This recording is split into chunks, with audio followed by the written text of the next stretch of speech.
മുനമ്പം പ്രശ്നപരിഹാരത്തിന് നിയമ പോരാട്ടം തുടരേണ്ടി വരുമെന്ന് സൂചിപ്പിച്ച കേന്ദ്രമന്ത്രി കിരൺ റിജിജു. മുനമ്പത്തെ പ്രശ്നം വഖഫ് പുതിയ ഭേദഗതി ചെയ്ത ബില്ല് വരുന്നതോടെ തീരുമെന്നുള്ളതായിരുന്നു ബിജെപിയുടെ അവകാശവാദം. വഖഫ് ബില്ല് പാസ്സായാൽ ഉടനെ അപ്പം തന്നെ ഭൂമി കിട്ടുമെന്നല്ലേ പറഞ്ഞു. ഇപ്പോൾ സുപ്രീം കോടതി വരെ വേണമെങ്കിൽ പോവാം, അതിനുള്ള സൗകര്യം ഞങ്ങൾ ഉണ്ടാക്കിയിട്ടുണ്ടെന്നാണ് പറയുന്നത്. ട്രിബ്യൂണൽ തന്നെ തീർക്കാവുന്ന ഒരു പ്രശ്നം സുപ്രീം കോടതി വരെ പോകാമെന്നാണ് ഇപ്പോൾ പറയുന്നത്.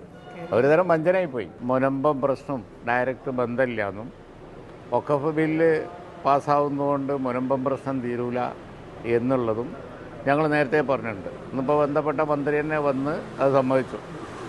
അപ്പോൾ ഏതായാലും ഇത് സംബന്ധിച്ച് ഇതുവരെ അവർ നടത്തിയിരുന്ന പ്രചരണം ഇന്ന് വെറുതെയാണ് എന്ന് ജനങ്ങൾക്ക് മനസ്സിലായിരിക്കുകയാണ്. ഇപ്പോൾ വെറുതെ സ്വീകരണമായിട്ട് വാങ്ങാമെന്നല്ലാതെ ഈ മുനമ്പം പ്രശ്നം ഇതുകൊണ്ട് തീരൂല എന്ന് അദ്ദേഹം തന്നെ പറഞ്ഞു കഴിഞ്ഞു. മുനമ്പം പ്രശ്നം തീരണം എന്ന് ഉണ്ടെങ്കിൽ വളരെ സിമ്പിളാണ്.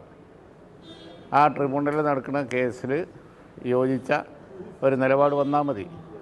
ഗവൺമെൻറ് അത് ഡിലേ ചെയ്യാതെ സർക്കാർ അതിന് മുൻകൈ എടുത്താൽ ട്രിബ്യൂണലിൽ ആ പ്രശ്നം തീരും.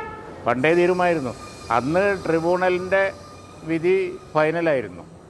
കാരണം പിന്നെ അതിൻ്റെ മുകളിലൊരു അപ്പീൽ ഉണ്ടായിരുന്നില്ല. ഇപ്പോൾ ഈ കേന്ദ്ര ഗവൺമെൻറ് വഖഫ് ബില്ലിലൂടെ അവർക്ക് സമ്മാനിച്ചത് ആർക്കെങ്കിലും വേണമെങ്കിൽ സുപ്രീം കോടതി വരെ പോവാം. അദ്ദേഹം തന്നെ പറഞ്ഞല്ലോ, സുപ്രീം കോടതി വരെ പോകാനുള്ള അവകാശമാണ് കൊടുത്തിരിക്കുന്നത്. ഇവിടെ ആളുകളെ ചവിട്ടിക്കൊല്ലുന്നു, പുലി പിടിക്കുന്നു. ഈ കേന്ദ്ര ഗവൺമെൻറ്റിനും അതിൽ കാര്യമായി ചെയ്യാൻ പറ്റും. അതുപോലെ തന്നെ കേരള ഗവൺമെൻറ്റിനും ചെയ്യാൻ പറ്റും. അതിലൊന്നും അവർക്കൊരു ശ്രദ്ധയില്ല. ആളുകളെ തമ്മിൽ ഭിന്നിപ്പിക്കുക, അതിൽ മാത്രമാണ് ശ്രദ്ധ കേന്ദ്ര ഗവൺമെൻറ്റിന്. അത് നാടിന് വേണ്ട ഒരു കാര്യം ചെയ്യൂല. ജനവിഭാഗങ്ങളെ തമ്മിൽ ഭിന്നിപ്പിക്കാൻ വേണ്ടി നടക്കുക, വോട്ട് വാങ്ങുക, ആളുകളെ പറ്റിക്കുക. ഇപ്പോൾ മുൻപത്തേരത് കള്ളി വെളിച്ചത്തായി. ട്രിബ്യൂണലിൽ രണ്ടു കൂട്ടരും യോജിച്ച ആ പ്രശ്നം നാളെ തീർക്കാവുന്നതേ ഉള്ളൂ. സർക്കാർ ഒന്ന് ഉത്സാഹം കാണിച്ചാൽ മതി, പ്രശ്നം അവിടെ തീരും. ഓക്കെ,